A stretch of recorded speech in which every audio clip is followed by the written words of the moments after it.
Bismillahirrahmanirrahim. Jangan lupa subscribe ya. Boleh. Walaupun kita belum faham karena masih bodoh agama, tapi muncul perasaan tidak enak, berarti sudah cukup menjadi tanda Anda jauhi. Cukup. Walaupun hal itu tidak haram 100% atau tidak jelas haramnya, kalau muncul perasaan tidak enak, itu tanda kalau tidak haram berarti syubhat. Syubhat artinya belum jelas. Islam menajarkan kalau belum jelas, mendingan tak usah daripada salah.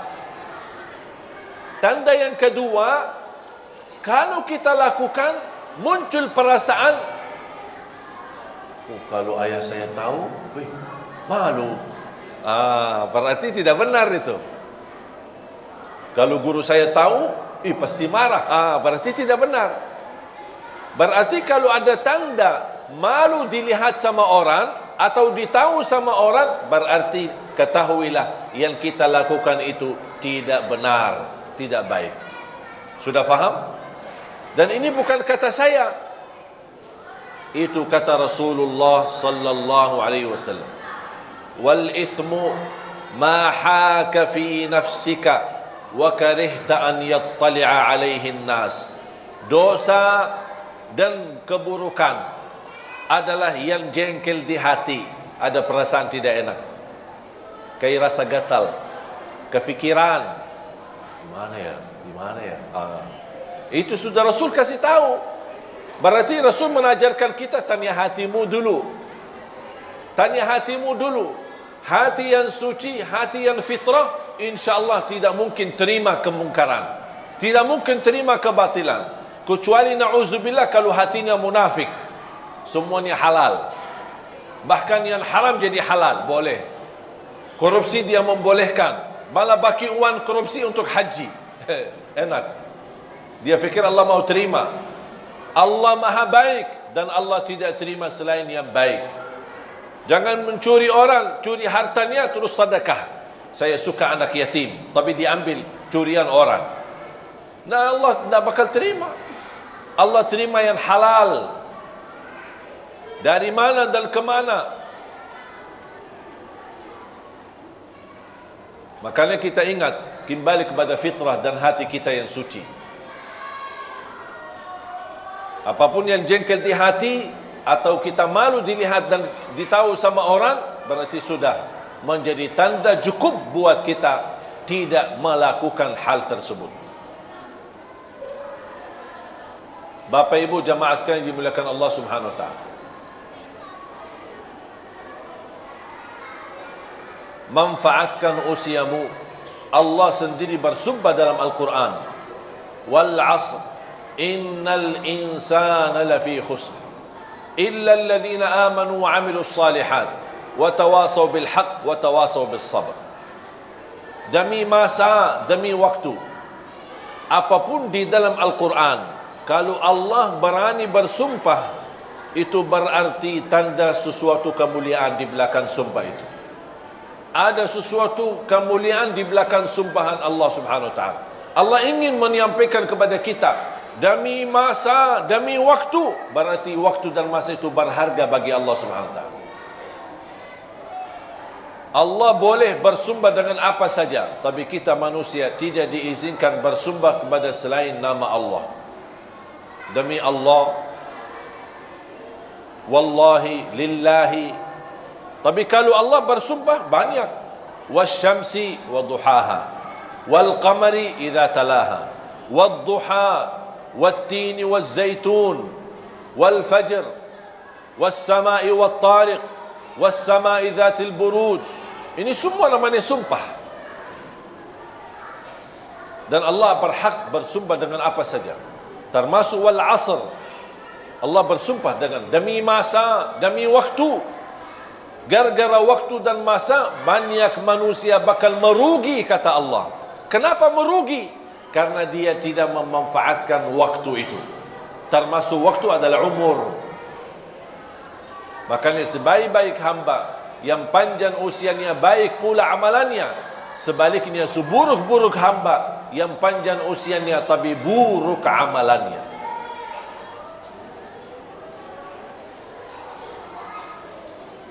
Jangan sampai menjadi orang yang merugi. Masih diberikan apa lagi nikmat sihat. Manfaatkan nikmat sihatmu sebelum kesakitanmu. Jangan kita hanya kenal Allah pas saat sakit. Sudah sakit, tidak akan maksimal. Dulu masih sehat, tapi tidak salat. Pas begitu sakit, tidak bisa berdiri. Terpaksa salat duduk. Makanya di dalam keadaan duduk, pasti pahalanya tidak sempurna. Siapa yang diberikan kesempurnaan pahala ketika dia sakit? Kalau dia di masa sehat, tetap masih beribadah. Ketika dia sakit, Allah tidak akan menurani kesempurnaan pahalanya. Karena dia di masa sehat, tetap jaga ibadah. Beda sama yang dikurangi pahalanya. Di masa sehat dia tidak beribadah, pas di masa sakit dia ingat sama Allah. Allah tidak akan sempurnakan pahalanya. Makanya Rasulullah SAW mengingatkan, manfaatkan usia kuatmu di saat kuat, masih muda. Sebelum kelemahanmu di saat lemah, sudah tidak kuat. Manfaatkan usia mudamu sebelum usia tuamu. Manfaatkan kekayaanmu sebelum kemiskinanmu. Manfaatkan usia kesehatanmu sebelum kesakitanmu. Manfaatkan kehidupanmu sebelum menghadapi kematianmu. Ini Rasul mengajarkan, manfaatkan. Pasti orang yang lagi sehat beda sama orang yang sakit. Yang sehat kan masih bisa beraktivitas, ikut bantu panitia, ikut masjid, bisa bola-balik ke masjid. Kalau yang sakit, tidak setiap waktu bisa ke masjid. Makanya Rasul mengajarkan, manfaatkan nikmat sehatmu. Di usia muda, tidak mungkin sama dengan usia tua. Aktivitasnya pasti berkurang, apalagi sudah pensiun. Apa sih, mau kemana sih? Tidak ada, diam di rumah. Sampai ribut-ribut di rumah. Sampai semua keluarga besar merasa terganggu. Pak, tidak ada kerjaannya. Oh, lagi tidak ada kerjaan, sudah pensiun. Matiin TV, hidupin TV. Matiin AC, hidupin AC. Mau kemana? Dari mana? Sudah tidak ada kerjaan lagi. Tidak ada kerjaan. Beda sama orang yang ada kesibukan dalam kebaikan. Saat kita ada harta, jangan lupa kita sisahkan rezeki buat nafkah, infak, sedekah, kebaikan. Kenapa? Karena bisa nanti satu saat kita miskin, tidak berkesempatan. Makanya Islam menajarkan, di saat masih ada, manfaatkan di ketika ada untuk di jalan Allah Subhanahu wa taala. Supaya Allah ganti. Kalau tidak dapat diganti di dunia, dijamin akan diganti berlipat ganda di akhirat, sampai 700 kali lipat. Dan selalu saya berkata, isilah tabungan rekening akhirat sebelum tabungan rekening dunia. Kalau tabungan rekening dunia yang kita fokuskan untuk isi, besok kita meninggal, kita yang isi, kita yang capek kumpulkan, tapi dimanfaatkan orang lain. Ahli waris. Syukur-syukur kalau ahli waris salih-salihah. Kalau tidak ribut-ribut. Tapi kalau kita isi tabungan akhirat, siapa yang bermanfaat bukan buat ahli waris, tapi manfaatnya buat diri kita. Makanya kata ulama, rizki yang sesungguhnya bukan yang kita simpan, bukan yang kita wariskan kepada ahli waris, tapi rizki yang adalah yang milik kita, yang kita akan bakal ketemu adalah yang kita buatkan di jalan Allah. Yang kita keluarkan di jalan Allah berarti ini buat diri kita, bukan buat siapa-siapa. Sedekah subuh disertai doa. Walaupun ibu-ibu lagi halangan tidak salat, boleh enggak kita tetap jalani sedekah di waktu subuh? Tetap masih boleh. Isi sedekah disertai doa. Contoh, ya Allah, aku mohon dengan berkah sedekah ini, sembuhkan kedua orang tua.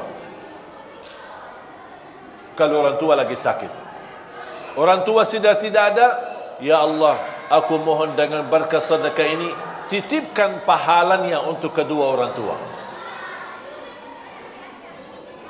Yang sudah lama menikah belum punya keturunan, ya Allah aku mohon dengan berkat sedekah ini mudahkan keturunan dan dahsyat dan kekuatan sedekah subuh.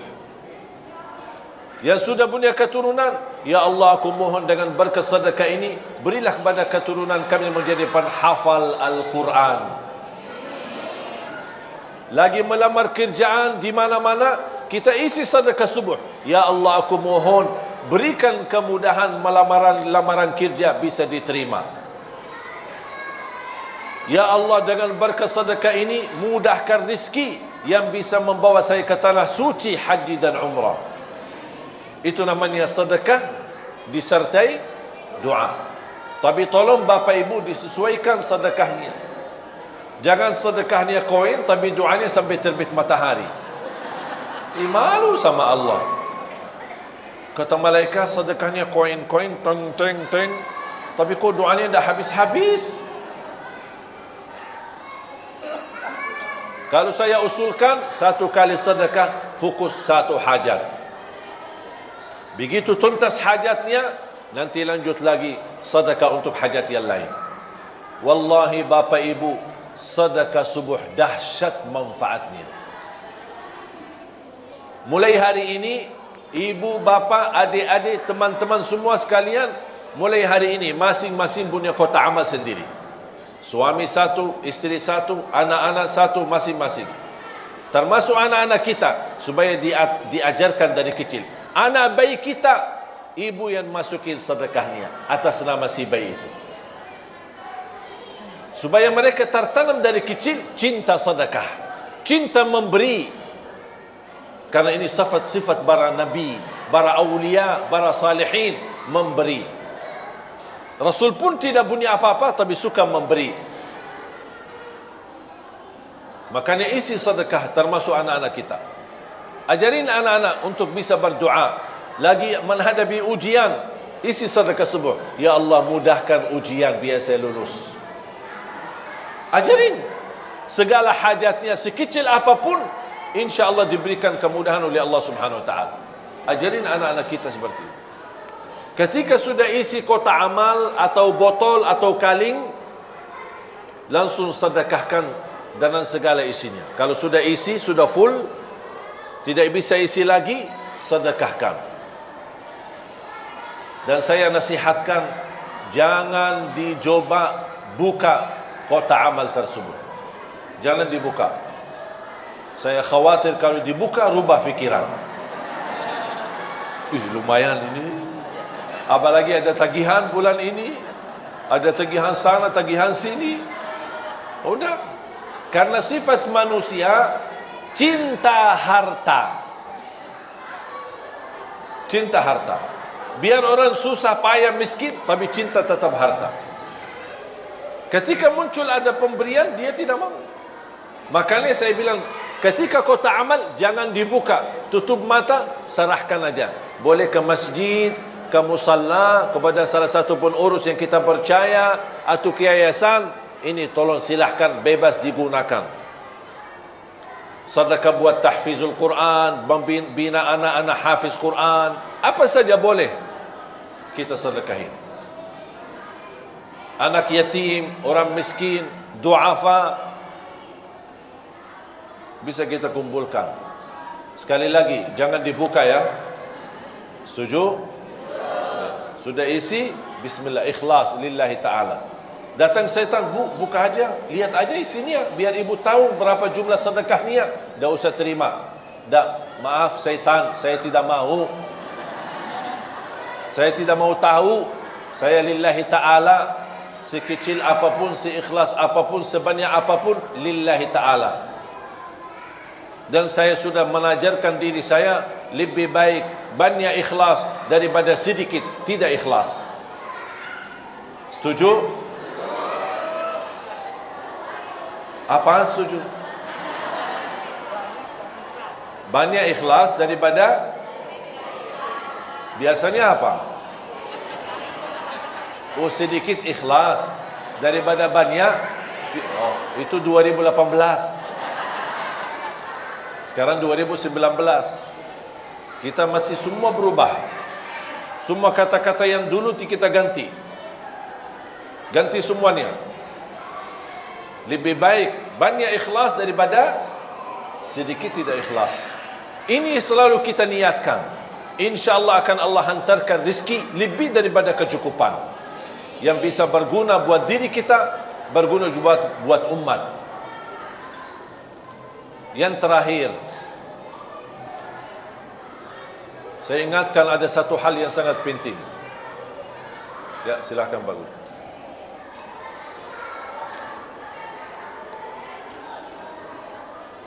Hati-hati daripada dosa jariah. Hati-hati daripada dosa jariah. Biasanya kita tahu sedekah jariah atau amal jariah. Kok ada dosa jariah? Ada. Dan ini dosa jariah muncul saat ini gara-gara HP. Kalau sudah terlanjur kita melihat di isi HP kita atau grup-grup yang menerimkan macam-macam yang baik maupun buruk, atau isinya dosa, atau filem-filem yang tidak baik, sudah terlanjur kita melihatnya, itu sudah dosa buat diri sendiri. Tetapi hati-hati, jangan di-share. Jangan di-share. Rasanya gampang, tinggal masukin ke grup sebelah. Terima dari grup A, dimasukin ke grup B. Tapi kalau sudah masuk ke grup B, akan disebarkan kemana-mana. Itulah yang akan kita bawa dosanya sampai hari kiamat. Kita mati, tapi buku amal belum tertutup, karena ada isi dosa-dosa terus. Yang kita harap buku amal terbuka supaya kebaikan yang terisi, sedekah jariah kita, amal jariah kita, bukan dosa. Hati-hati jemaah sekalian. Kalau anda merasa malu menegur kemungkaran, ada orang kirimkan satu video atau satu rekaman atau satu tulisan, tapi kita malu menegur karena itu mungkar, dosa, tapi kita merasa malu. Kalau saya tegur, nanti aku baru belajar 2 hari ku jadi ustaz. Langsung diolah sama orang. Kalau kita malu menegur mereka, mengingkari kemungkaran, sudah terlanjur kita lihat, jangan di-share ke orang lain. Walaupun itu satu orang. Bayangkan kalau satu orang ke satu orang ke satu orang, dari grup ke grup ke grup, bisa melebarkan banyak, bisa jutaan orang dalam usia, bahkan dalam habis kematian kita. Itulah yang akan kita tanggung dosanya sampai hari kiamat. Na'udzubillah. Makanya hati-hati. Dan ini bukan kata saya, tapi kata Rasulullah sallallahu alaihi wasallam, "Man sanna fil Islami sunnatan hasanah falahu ajruha wa ajru man amila biha ila yaumil qiyamah." Barang siapa yang menghidupkan sesuatu kebaikan atau share sesuatu kebaikan, dia akan mendapatkan pahalanya, dan semua yang mengamalkan kebaikan tersebut, dia akan sama juga mengikut dapat pahalanya sampai hari kiamat. Dan barang siapa yang menghidupkan keburukan atau menyebarkan keburukan sampai dia mati, akan keburukan itu masih jalan, akan dia dapat dosanya sampai hari kiamat. Na'udzubillah min zalik. Hati-hati. Makanya HP ini alat mubah, bisa jadi halal, bisa jadi haram, tapi dia alat mubah. Maksudnya apa mubah? Tidak ada pahala, tidak ada dosa. Itu mubah. TV mubah atau haram? Mubah. Alat, semua alat itu namanya mubah. Mic, alat, semua itu namanya alat. Tergantung gunanya. Salah guna, dosa. Digunakan dengan baik, pahala. Contoh, HP kita. Assalamualaikum, apa kabar ayah, apa kabar ibu, saya kangen sama kampung, saya belum bisa pulang karena lagi sibuk kerjaan. Itu namanya apa? Silaturrahim. Liwat apa? Liwat alat mubah, Allah berikan pahalanya.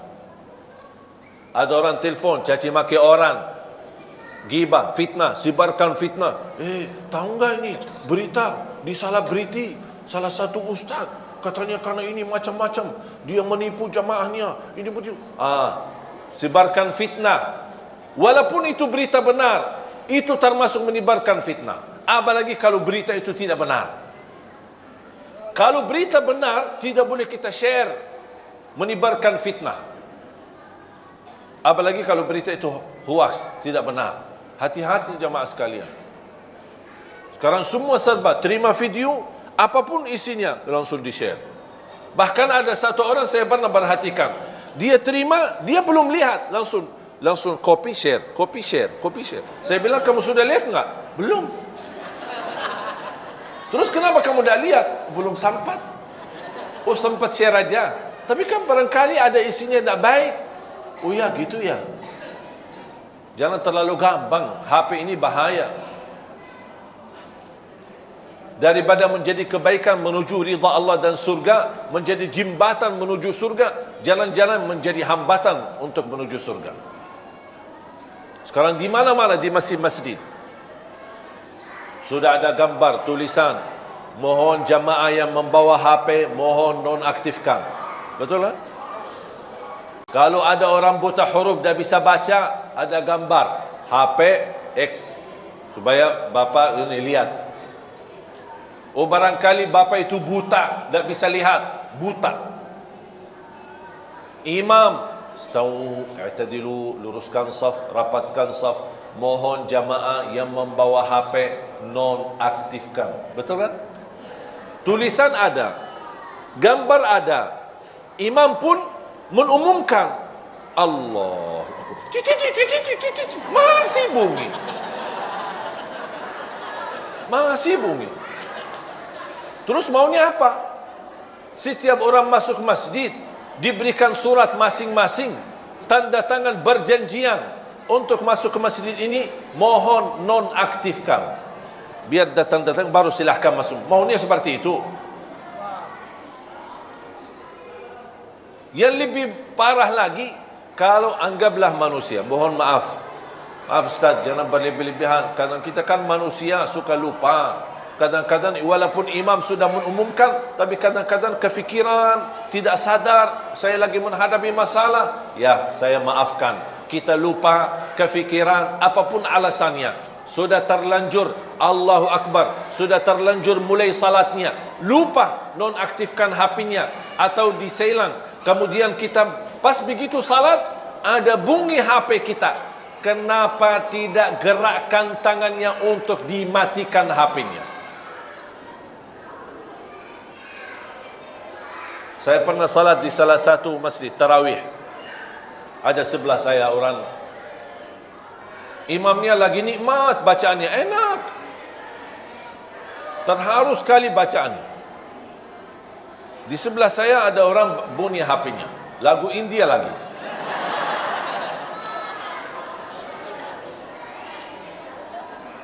Alhamdulillah tidak bunyi lama, sebentar yang ini terus mati. Alhamdulillah. Walaupun hilang kekhusyuan sebentar, tapi bisa kembali lagi fokus untuk menikmati bacaan imam. Bunyi lagi HP-nya, tapi lama sekali. Dan orang yang di sebelah saya diam begini. Kayaknya khusyuk. Itu bukan khusyuk, pura-pura khusyuk. Mati. Pas yang ketiga kali, karena imam itu di salah satu masjid bacaannya panjang, lebih dari satu halaman, satu rakaat. Masih bunyi lagi yang ketiga. Pas yang ketiga saya tidak sabar, saya langsung begini. Ya, ingatkan, barangkali dia tidak sadar, saking khusyuknya dia tidak dengar HP-nya. Itu namanya saking khusyuk. Makanya saya berbaik sangka, oh barangkali khusyuknya luar biasa sampai HP-nya sendiri dia tidak bisa dengar. Makanya saya ingatkan. Dia tidak ada respon. Kita ruku', sujud, rakaat yang kedua, bunyi lagi HP-nya. Yang aku heran, kok bunyi pas bacaan imam lagi enak. Saya tegur lagi, tidak ada. Akhirnya saya terpaksa, Pak, matiin HP-nya. saya batal salat. Terus mau gimana? Tadi diganggu kekhusyuan kita lagi berupaya. Salat kita kan lagi mujahadah. Khusyuk, hilang khusyuk. Khusyuk, hilang khusyuk. Khusyuk, hilang khusyuk. Akhirnya saya terpaksa. Pak, matiin HP-nya. Dia kaget. Oh, ini rakaat yang kedua. Pas begitu selesai salat, dia bilang, mohon maaf, saya memang dari tadi dengar. Tapi saya dapat satu pelajaran. Katanya gerakan tangannya 3 kali, batal salatnya. Saya bilang, dosa mana yang lebih besar? Gerakan tangannya 3 kali, matikan HP, atau mengganggu ratusan orang di masjid? Mana yang lebih besar dosanya? Kadang-kadang hukum fikih, jangan salah kita fikirkan. Tergantung kondisi dan keadaan. Kalau seperti ini, gerakan tangannya, matikan HP-nya, lanjut salatnya. Daripada mengganggu ratusan orang yang lagi nikmati salat khusyuk. Kadang-kadang orang salah memahami persoalan fikih, tapi akhirnya dia membawa dosa yang lebih besar gara-gara masalah fikih yang kecil. Oleh kerana itu jemaah sekalian, nikmati usiamu. Kalau kita terlanjur dosa, ingat, alhamdulillah masih dibukakan kesempatan bertaubat. Dosa lagi, taubat. Dosa lagi, taubat. Dan selalu kita memohon ampun kepada Allah Subhanahu wa taala. Semoga semua diampuni dosanya, disucikan hatinya, dibersihkan jiwanya, diberikan kemudahan dalam segala urusannya. Ya Allah, atas izinmu kami sama-sama berkumpul di masjid ini. Berilah kepada kami kemuliaan, sama-sama bertemu kembali di dalam surga-Mu ya Allah, bersama Nabi Muhammad sallallahu alaihi wasallam. Ya Allah, berikan kepada kami kemudahan bisa ke tanah suci, haji dan umrah dan ziarah Nabi Muhammad sallallahu alaihi wasallam.